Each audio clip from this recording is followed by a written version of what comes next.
Good afternoon, gladiators. We who are about to play salute you! Alright, it's a rainy afternoon here in Sydney, Australia, and I'm continuing my Ultima retrospective.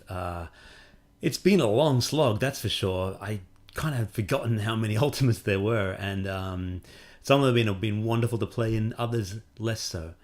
We're almost there, only two more to go, this one and one more. Unfortunately, however, the one I'm playing today is one of, I think, the worst Ultimas, and certainly the most critically panned and most maligned.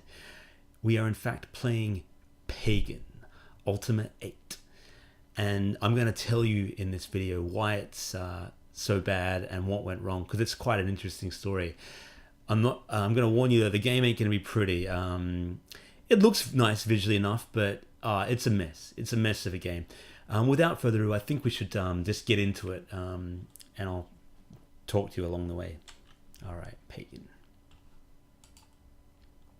I'm using a DOSBox emulator to run this, so it may not run exactly how it would have in previous videos. All right, or in your experience when you might have played it. All right, so loading it up. Now this game, Ultima VIII, came out in 1994, and Origin, of course, had been bought by Electronic Arts, who were well on their way to becoming the evil publisher that we all know and despise. And this game was the first game that Richard Garriott admits that he had to delegate pretty much everything, because he was pretty much in thrall of the shareholders, and they were, cracking the whip. So, story, map building, world building, creature design, NPCs, everything was all delegated to the team, and that's the first Ultima that he kind of lost control of. And it's a very different Ultima. It's not even set in Britannia anymore, or Serpent Isle. It's set in a completely new world with new characters. Not a bad thing, but it doesn't even feel like an Ultima in many respects. Electronic Arts were really cracking the whip on this game, and they made the developers work in very nasty conditions, basically like sweatshop conditions, night and day, to get this game released. And they released it admittedly like months early, and what we're playing is essentially an unfinished game and not a good game. The game sold poorly and was critically panned, many people calling it the worst in the series and unlike any other Ultima they'd seen in the past, which is damning really. And I remember playing this and being really disappointed after the heights of Ultima VII and Ultima VI, which we're going from strength to strength. Anyway, what we're about to witness is the game introduction, which is admittedly quite impressive and continues the story where we left off in Ultima VII Part 2, where the Avatar has saved Serpent Isle but been picked up in outer space by the evil Guardian. You've been a thorn in my side for far too long, Avatar.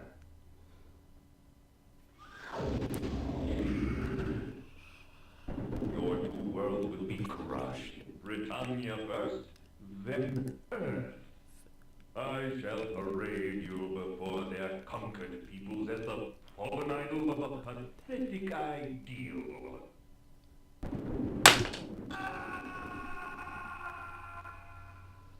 I banish you to the world of Pagan.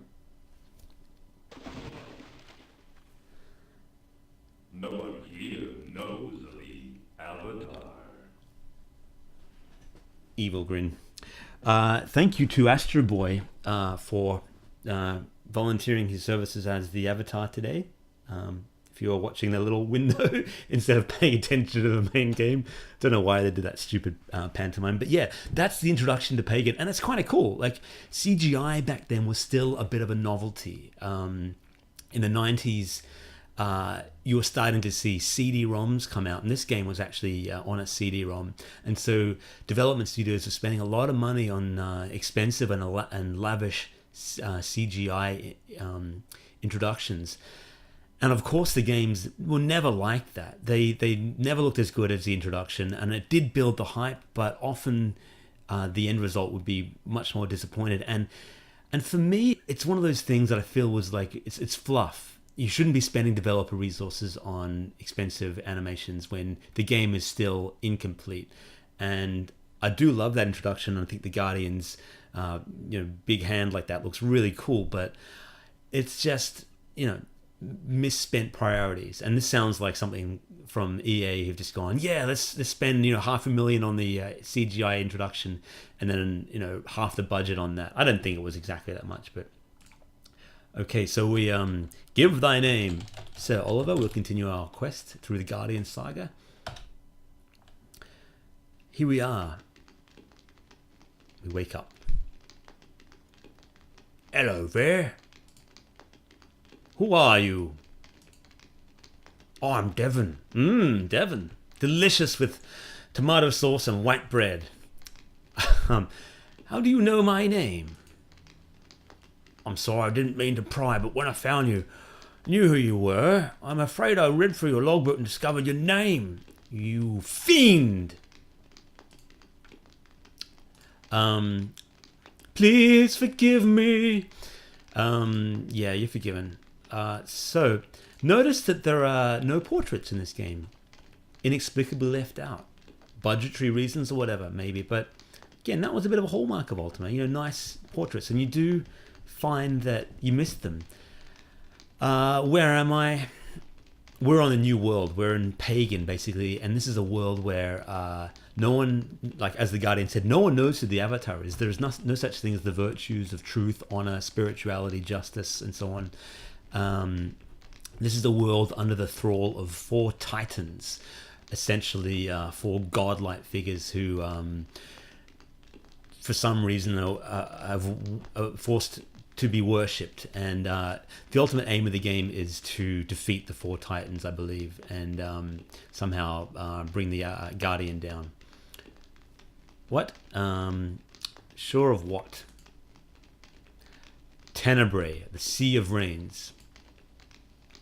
And it's kind of cool to have it in the new world. I mean, part of me thinks that's interesting because you can't stay in the same place forever. But I do miss Britannia, and so much of Ultima is tied to Britannia, and it's such a big and interesting world that you could have easily done another game there. Goodbye for now. Farewell, friend. We're not friends.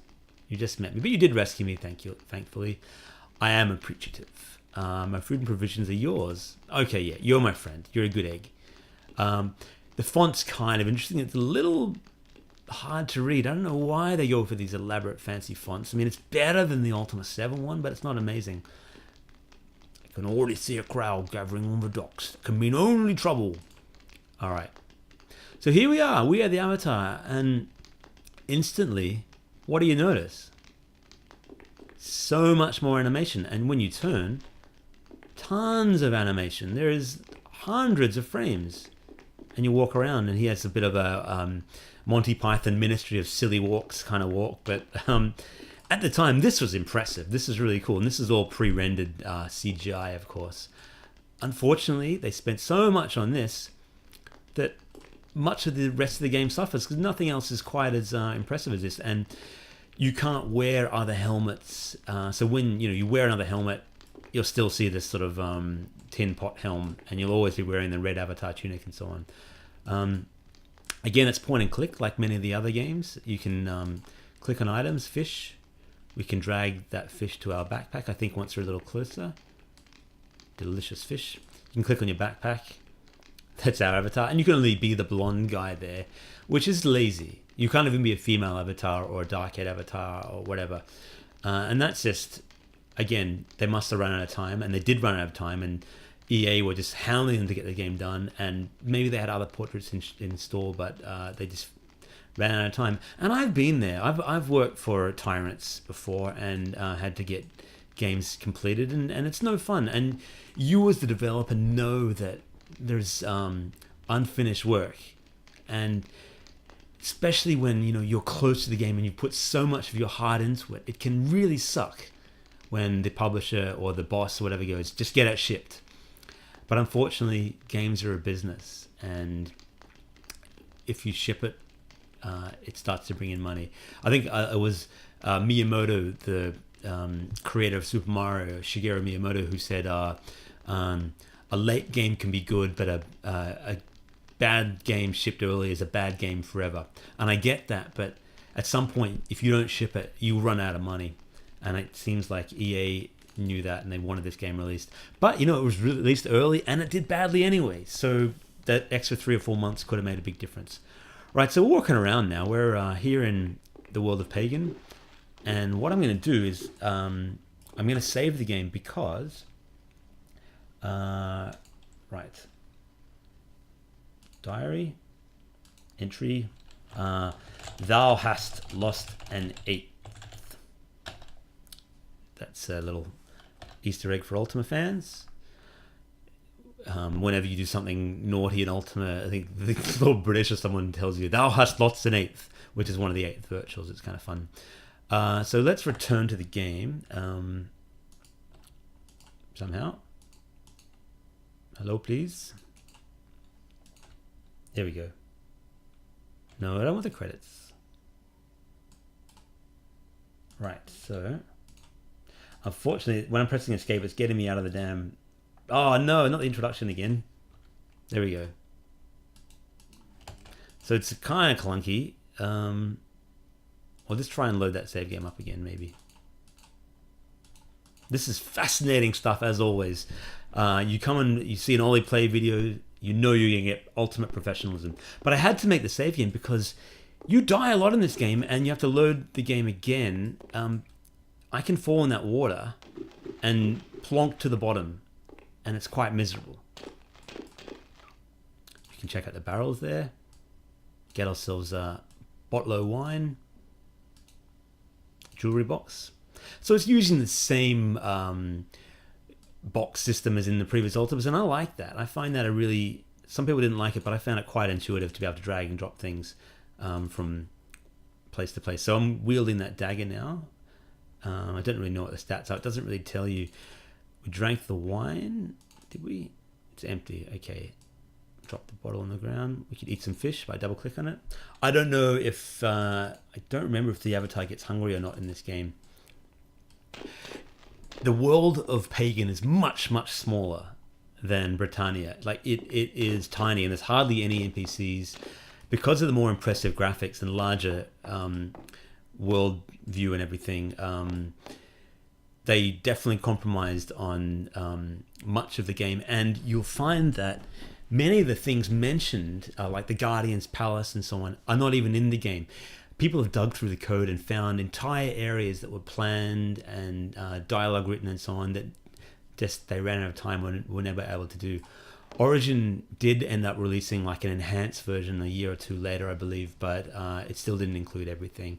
It did come with a speech pack, of course, though, which most people didn't buy because CD-ROMs, although they were available, still weren't quite popular back in the day. I remember having this game and it ran so badly on my computer. It was a disappointment. I hated this Ultima, I've got to say. I love the look of the avatar, but this didn't feel like an Ultima game to me.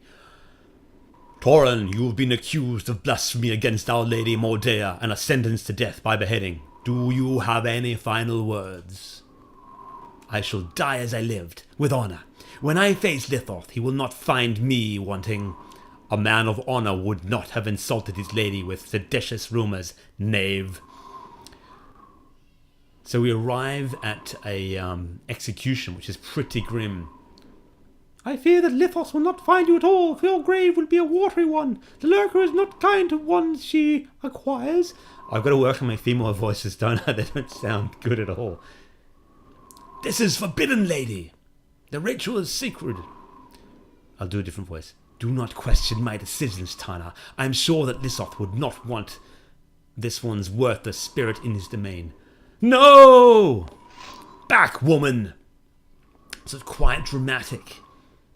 Perform your task, executioner. Oh, that's brutal. That is brutal. And that's quite impressive for an introduction, really.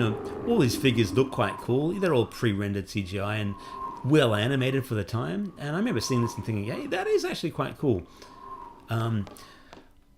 So the guard comes up to you now. Stand aside, let Mordea pass. I believe Lady Mordea is one of the antagonists of the game.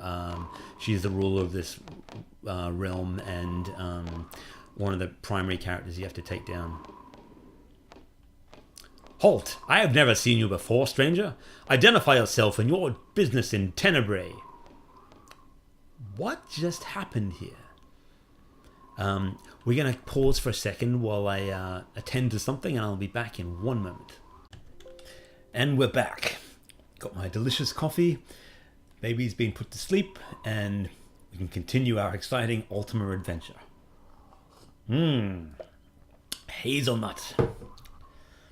Allegedly. Alright. Where were we? When we last spoke, I believe we were at an execution. Here we are again. What just happened here? The execution is none of your business. Just be glad that a treasonous, despicable criminal has been properly punished. Alright, I am glad. That's wonderful news, I guess. Now answer the question. My business, not yours. If you truly believe that, then you are sadly mistaken. For every moment you spend in Tenebrae, what you are doing and where you are doing is exactly my business as a guy, blah, blah, blah. He's just threatening. Okay, fine. Okay. So, well met. Okay, now he's being friendly with us. That's wonderful. Another world. Blah, blah. Fairy tale. He's not going to believe us, so I do not know. Move along. Go about your business. Move along. Move along. Interesting. As I was making coffee, I fired up the wiki on Ultima VIII, and one of the quotes in the article stuck out to me by one of the programmers, a guy called Mike McShaffrey or something like that. And he gives an excuse for why Ultima 8 was so different. And he mentions that Ultima sales were flagging at the time compared to other games. Ultima 7 Part 2 hadn't sold as well as previous installments, but was still popular. But they realized, allegedly they realized that they needed to change the game to make it more popular to non-Ultima fans. So they didn't set the game in Britannia, and there was none of the avatars, companions, and so on. They were trying to tailor it for non-hardcore players. So they added combat and more sort of action-based combat and puzzles and the ability to jump. Watch this. Watch this debacle. Why? You can jump. And they figured that that would help. They wanted to make it a bit more like games like Prince of Persia and so on, which were popular at the time. Now, why bother making it an Ultima game? Why not just call it Pagan? You don't need to have... It really annoys me when things... they try to reboot it, but they forget all the things that made the series great in the first place. Anyway, that's my rant. I don't really buy into what that programmer to say, but... Gosh. Harassed by guards again. You know, those animations are quite cool with the pike pointed at us and so on. A little slow. What's your name? Everyone's curious to know our name. The Lady Mordea isn't in a good mood. Fair enough. What is this city? What do you mean, what is this city? Do you have brain fever, lad? It's the only largest pile of bricks in the known world. Well, that's not hard because this is a very small world indeed. Bye. Yeah. Alright, let's do some things. Let's have some action. The winch is locked. Now, the scale of the walls is quite impressive, really. And for the most part, the sprites are quite good. It is a little odd. It does feel a bit alien, and that's not a bad thing. These giant mushroom trees and so on. The trees do get a little messy to try and navigate around. And those footsteps could get a little annoying. I'm not hearing any music. I thought there was music in Pagan, but maybe only in certain sections. Ultima often does that. I believe there's a mushroom over here we can pick up. Mushroom. I can't remember. This has been many, many years since I've played this game, since 1994, in fact. But I was of the opinion that you could eat the mushrooms and go, and it would create a nice, interesting, like a psychedelic effect. But maybe not that mushroom. I seem to remember this kind of weird, like a color cycle. I should have probably gone in the town, shouldn't I? With the camera being so zoomed in, it can be hard to navigate things. I'd kind of prefer the more zoomed out camera. Now, I jumped before, and I'm jumping again and again. The reason I'm doing that is to point out one of the main gripes against Ultima VIII Pagan was the introduction of action puzzles. So you would go into caves and so on, and you'd have to go from platform to platform to get to the next area. And instead of just kind of moving with the mouse and having him automatically navigate, you had to time the jumps yourself. So you had to line up where you think he was going to land, and he would just fall in the water. Then you had to load the game again and do it again and again. And back on these old machines, it did take a while to load these games. And it was infuriating because some of these puzzles were just way too difficult, way too challenging. And I stopped there. I never finished Pagan. I got probably a third of the way through it and had enough. I think I defeated one of the Titans. I can't remember really. I know you have to gather the sort of Titan artifacts to reach their kind of little home portal thing. So we're in the town of Tenebrae. What feels different here compared to other Ultimas? First thing is it feels lifeless. Where are all the NPCs? We've seen a couple of guards. We're leaving the town now, but let's go back because I didn't mean to leave the town. There's just, I don't know, there's not a lot going on. We'll see if we can, after this, we'll see if we can get to a cave to run. So there's some interaction. Talk to this person. Can't talk with you now. So, that's a little bit of life in the town, but surprisingly empty, More frames of animation for the door, which is quite cool. A little slow, and sometimes these frames of animation can get in the way of actually, gameplay. So you have to get quite close to the chest to open them. Now, the chest is locked. Plate of food. Bottle. Cheese. Eat the cheese. Just doesn't feel as intuitive as previous Ultimas, that's for sure. And you just have to line up the stairs properly, and there we go, some magic scrolls. Okay, cool. We'll take that. What? Ah, that's a nice animation, actually, I gotta admit. Can I take that scroll? Yeah. Magic is quite different. In previous iterations of Ultima, you had reagents and you put them together, nightshade and mushroom and ginseng and different spices and things to create a spell. In this one, they have sort of air and earth and fire magic and so on, and you don't create magic in quite the same way. I can't actually remember how you do it in this one, but I remember it being quite tedious and like procedural based. You had to do this and this and this. So spellcasting felt quite tedious. What was that second scroll? Oh, that was the chest one. I don't want to cast it. No, thank you. So you got to go through the whole animation just to see if there's a trap detected. Looks great the first time, but it gets annoying after a little while. Same with the door thing. Like, I wish to open the door. I got to stand there. Like, there's no need for that. Can we jump off the balcony? No. Just hit a wall. So what was this? Anything on this side? I don't know. It feels like the shadow of an Ultima game and really clunky. Like, I love the sprites of the avatar, but the constant sort of shifting to move and so on just doesn't work that well. Guard's log, which gives you a little bit of flavor for the town. I'm being quite harsh in this game. I blame Electronic Arts. I know that the developers had planned more. because there's all sorts of characters and so on that allude to other things that they could be doing. There is a romance subplot with one of the characters that never gets off the ground, a companion that sort of you're supposed to be able to add to the party, but then there's no party in the game. I think they'd planned that kind of stuff.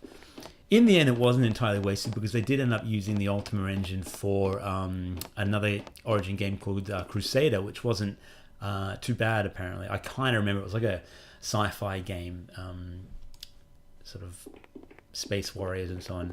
We're in some kind of palace now, which we can wander into. Locked chest. All feels a bit lifeless, you know. I don't like this kind of lack of interactivity. Like, you can't really...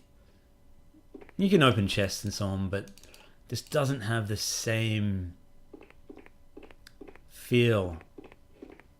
Yeah, in case you can't tell, I was really disappointed in Ultima VIII. And playing this again now, it's as bad as I remember. I don't know if the video is conveying this, but it's quite hard to move around. You got to be standing in certain spots to open doors.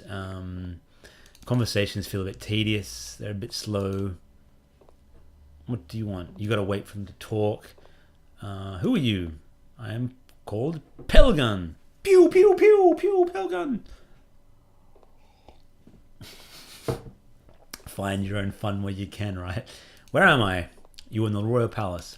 So that town was quite small. It was just basically no other buildings, one guardhouse and this palace. We can't seem to get in there. Oh no, we can. This might be the guard barracks. Or perhaps oh yeah, no, it's a barracks. You've got some towels and things. You could take those things, but why bother? Because it's not like you can really interact with them. You can't really throw the darts at the bullseye or anything like that. You can read books, which is nice. You get the feeling that there's a lot of conflict between an Origin and EA and even Richard Garriott and some of the developers, because you gotta feel like he didn't envisage this as the game that he truly wanted to make. So much so that in a future version of this that they kind of called the Enhanced Edition, that had a few, you know, little fixes, and I believed kind of removed some of the jumping puzzles. Like he actually had a text file, that a letter to the fans, that sort of like almost like an apology letter that just sort of explained what the hell he was thinking when they made this. You know, for me it wasn't enough. I paid like $80 or something for this game back in the day, and I wasn't not impressed. Very impressive graphically for the time, but just not practical. No need for all these graphic fans of animation if the game is not fun, if the world doesn't feel living and breathing. Like, you know, you can't go past Ultima 5 and 6 for that, and even Ultima 7. Like, where is any of that? And why bother making a game like this? They made it. It's like King's Quest. The King's Quest came out. It might have been King's Quest 8 or something like that. That was a Mouse Give Eternity, and it's a 3D game in a series that had been predominantly 2D adventure puzzle games. This was 3D, and you walked around and you fought and so on. Why even call it King's Quest? Because it's not. You know, it's a pet hate of mine. Cashing in on the name of something.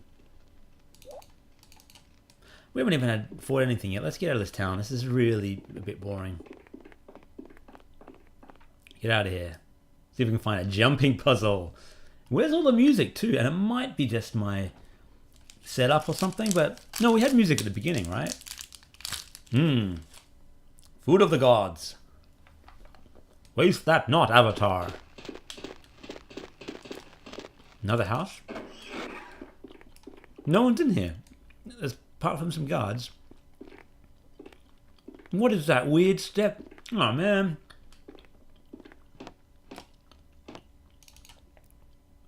Cheese. It's funny actually. I just had a really weird wave of nostalgia just for this little scene here, and I'll tell you why. It's nothing to do with the game itself, but this game came out in late 1994, and I was playing it in maybe Christmas, maybe the beginning of 1995. This is a debacle. Let us out of this town. Come on, get me. Close the door. Move here. Open the bloody door. Truly the exciting adventures of Avatar. Anyway, look. Yeah, and I'm a big fan of the band Queen. And of course, the lead singer, Freddie Mercury, died in 1991. And Queen didn't release any new music for a long time, obviously, because Freddie was gone. But they put together an album of tracks that he'd been recording before he died. And the album was called Made in Heaven. And I remember buying it a little after I bought Ultima VIII Pagan. And I played the music of Queen in the background while adventuring through this area. And I do remember, for some reason, just listening to one of the tracks while I was at the house, and it was like, I think it was Made in Heaven, yes, it was made in heaven. Not a great rendition at all, doing him no justice. What is that? A giant spider. So maybe we can get some combat going. It's a kith. So he's pushed us over. Can we fight? Well, this isn't fun. So it's much more action turn-based. It's almost like a very primitive Diablo. When sunny skies break through behind the clouds, it was made in heaven. So where are we dead? Or what? Here lies the Avatar, rest in peace. And that graphic looks a bit garbage too. I mean, that all just feels like it's just tacked on. We died. Do we have to go all the way back to our last save game? Because in previous Ultimas, when you died, you reappeared in a church or at Lord British Castle and someone, you didn't have to load up a save game. And I haven't saved this game in a long time. Not since back here. Look at this. So let's go for a swim. I want to show you this ridiculous splash. Great.